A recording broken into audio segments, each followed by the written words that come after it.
آپ دیکھ رہے ہیں آواز وطن نیوز۔ آئیے خبر شامل کرتے ہیں آموں کے شہر میرپور خاص سندھ سے۔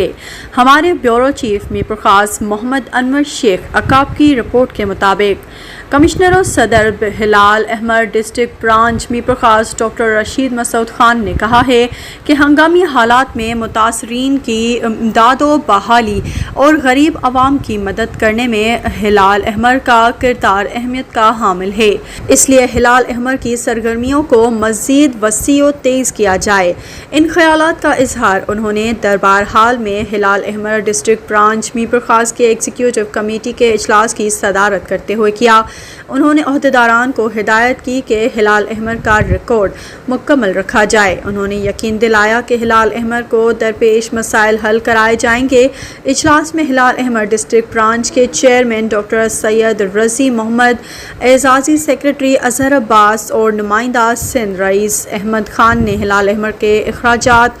آمدنی اور کارکردگی کے بارے میں تفصیلی بریفنگ دیتے ہوئے کہا کہ ہلال احمر کی شاپنگ سینٹر کی دکانوں کا کرایہ بہت کم مل رہا ہے